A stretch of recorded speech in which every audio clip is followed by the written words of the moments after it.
Hey guys, ini adalah ROG Flow Z13 2025, tablet gaming terkuat yang ada. Dua kata penting di situ, tablet dan terkuat. Dari dua kata ini kita mau tes dua hal. Karena ini tablet seberapa mobile, kalau kata terkuat ya seberapa kuat. Let's go. Menurut gue, ini adalah tablet, bukan laptop apalagi desktop. Menurut gue ya, untuk masuk ke dalam kategori tablet harus memenuhi dua syarat ini. Cukup ringan dan cukup nyaman secara mobile dan harus touchscreen. Kok jadi tiga? Kayak gitu deh. Secara berat, device-nya sendiri ini cuma 1,18 kg, di bawah 1,2 kg. Lalu dengan keyboard, beratnya ini, karena bisa terpisah, 1,36 kg. Keyboard detachable ini beratnya sekitar 180-an gram sendiri. Keyboardnya memang bukan jenis keyboard tablet favorit gue yang keras dan kaku kayak Magic Keyboardnya iPad. Tapi juga bukan keyboard kayak tablet Samsung S10 Ultra gue yang lemes gitu. Ini kayak in between, ada magnetnya yang ngejaga semua masih tidak begitu jauh dari harusnya keyboard itu berada. Pokoknya device-nya sendiri ini udah mendekati ringan-ringannya laptop, kebanyakan laptop gaming, apalagi dengan spek seperti ini. Bahkan laptop non-gaming pun banyak yang lebih berat dari ini. Jadi untuk device-nya sendiri, mobility-nya udah juara. I can safely say this is the most powerful and the most mobile gaming tablet out there. Layarnya juga ukuran yang pas untuk mobile. Ukurannya sendiri itu 13,4 inch dengan rasio 16:10 dan resolusi 2.5K. Dengan refresh rate 180 Hz. Nggak kegedean, nggak kekecilan, cocok banget buat gamer dan content creator yang mobile. Tapi mungkin yang perlu di note nih ya, ROG Flow Z13 ini untuk gaming. Karena gaming pasti butuh mouse dan controller sesuai dengan game-game yang kita mainkan. Adapternya sendiri dapat dua lo langsung dari pembelian. Ini dengan tipe ADP 200 GB, beratnya sendiri tanpa kabel sekitar 600 gram. Kira-kira dengan kabel 100 sampai 150 gram, ini bisa total 600-700 gram sendiri. Ditambah dengan tabletnya sendiri hampir 2 kilo. Tapi yang gue kaget ya ternyata dapat dua tadi. Ada yang 100 watt, lebih ringan sekitar 250-300 gram dan lebih kecil. Jadi bisa bawa charger lebih kecil tambah mouse atau controller yang ringan. Setidaknya bisa tetap muat di tas ROG yang keren ini. Nah, terkuat. Dari tadi gue bilang terkuat. Sebenarnya seberapa kuat? Well, gini. Kita mulai dari prosinya dulu. ROG Flow Z13 ini menggunakan AMD Ryzen AI. Ini prosesor AI tapi untuk laptop. Tablet gaming. Ini adalah prosesor AI yang udah mendukung total 50 TOPS yang lebih dari Apple M3, Intel Meteor Lake, Qualcomm X Elite. CPU-nya itu 16 core dan 32 threads. Dan GPU-nya 40 compute unit. Ini powerful banget. Namanya AMD Ryzen AI Max Plus 395. Kita udah tahu peran CPU GPU sangat penting buat gaming. Tapi bagaimana dengan NPU? Si otak AI ini di prosesor modern kayak Ryzen AI dari AMD. Yuk kita bahas sedikit fungsinya yang kenapa ini penting buat gamer and creator. Satu, game optimization support. NPU tuh bisa ngebantu ngejalanin inferensi AI seperti deteksi dari objek, prediksi pergerakan musuh, atau smart rendering. Ini bisa mengurangi sebagian beban GPU tadi, bikin performance lebih optimal dan power efficient. Memang saat ini belum banyak game yang mendukung NPU untuk mengerjakan ini, tapi arah ke sana udah mulai terbuka lewat dukungan AI SDK dari beberapa vendor. 2. AI Powered Graphics and Rendering. Beberapa tugas grafis seperti noise reduction, AI upscaling, dan frame prediction bisa diarahkan ke NPU. Hasilnya, visual tetap tajam, performa tetap stabil, bahkan saat multitasking berat. Yang ketiga, background AI task. Cocok buat streamer dan multitasker. Lagi gaming sambil zoom atau live streaming, fitur kayak noise cancellation, auto background blur, sampai eye tracking itu bisa dijalanin oper ke NPU tanpa bikin CPU-nya kepanasan. Multitasking jadi lebih smooth. 4. Security and Background Management. Beberapa aplikasi keamanan mulai memanfaatkan AI untuk deteksi ancaman lebih cepat. Jadi dengan NPU, proses ini bisa dilakukan di latar belakang tanpa ganggu performa gaming atau editing kamu.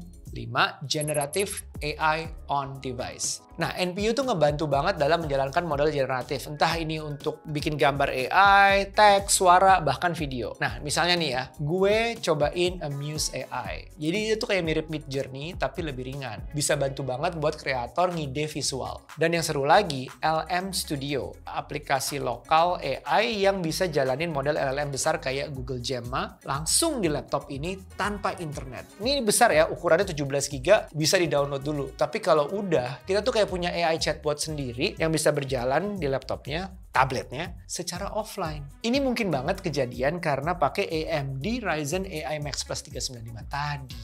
Nah, tahu nggak sih, AMD itu juga udah kerja bareng banyak ISV seperti Topaz, CapCut, Cyberlink, dan beberapa lainnya untuk optimalkan AI workload. Jadi nggak cuma sekedar hype aja, NPU ini udah mulai punya fungsi nyata di workflow kita sehari-hari. Follow IG gue kalau mau buat lihat update dan eksperimen AI lainnya, siapa tahu lo juga bisa manfaatin AI langsung di device lo tanpa perlu colok dan bergantung ke cloud terus. Selama gue seminggu pakai main, hal pertama yang gue rasain tuh ya, tanpa dicolok listrik itu performance-nya bagus banget. Selama ini gue selalu beranggapan kalau laptop atau tablet lah ya, tablet gaming ini harus selalu colok biar dapat kemampuan maksimal. Kalau enggak akibatnya, aduh, ya you know lah, atau bahkan bisa crash.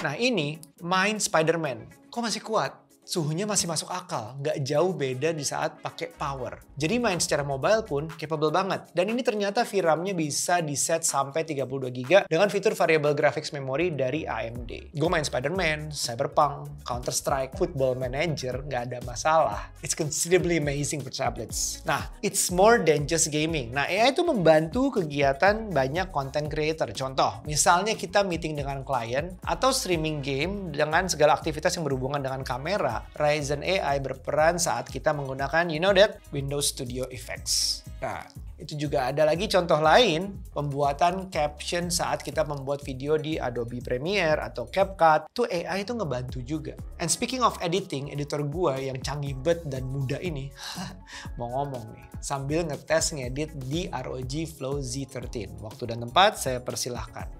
Halo semua, kenalin gue Tama, videographer dan editornya Mas Haryo.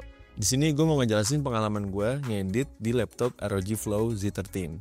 Karena gue bingung mau ngedit video apa ya, jadi gue suruh aja salah satu rekan gue, Flo, untuk acting jalan terus lihat-lihat nggak jelas gitu. Masalah mau dijadiin apa itu belakangan lah ya. Nah, gue recordnya pakai iPhone 12 Pro gue aja biar cepet nih. Dan gue pakai aplikasi tambahan lagi namanya CamTrack AR. Soalnya gue butuh ambil tracking datanya. Nah, setelah record tuh Flo ngasih ide mau diapain videonya. Dia pengen bikin dia lagi ada di gurun pasir gitu. Random ya. Nah, karena gue belum bisa main 3D, gue minta tolong AI studionya Google untuk generate gambar environment. Nah, terus gue pakai Zio Depth untuk bikin gambarnya jadi 3D. Ini gratis ya, lo bisa cobain sendiri. Gue ke After Effects untuk ilangin background dan masukin environmentnya. Terus gue kasih overlay pasir-pasir gitu. Gue kasih vignette dan cocokin warnanya tipis-tipis sebagai final touch. Render di After Effects itu 5 menit lebih lah sedikit. Ini cepet banget sih. Setelah itu gue pindahin ke DaVinci Resolve untuk gue color grade. Dan gue kasih sound design tipis-tipis. Render di DaVinci tuh cuma 2 detik. Mungkin ya karena emang gak terlalu berat kali ya, cuma warna sama suara doang. Oke, perlu diketahui ini adalah kedua kalinya gue edit style kayak gini. Sebelumnya tuh udah pernah di video JBL Sound Gear Framesnya Mas Aryo yang ini. Dan proses gue hilangin background itu juga seadanya, nggak gue retouch gimana-gimana. Jadi jangan expect bisa sekelas VFX-nya Marvel ya. Dan hasilnya kayak gini. Jalan.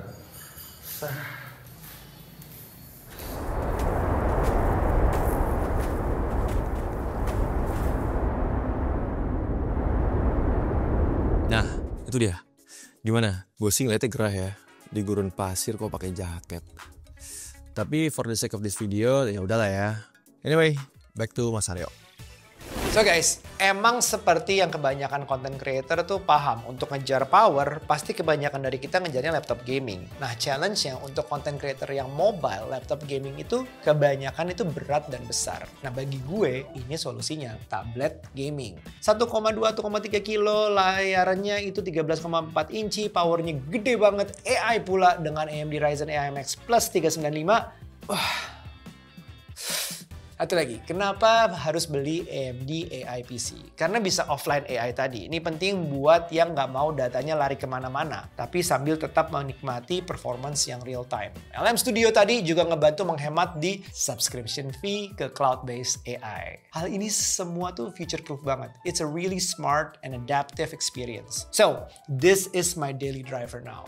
Update terus stories gue biar tahu keseharian gue pakai di laptop tablet ini gimana, oke? Subscribe if you like, it means a lot. Bye now, be nice.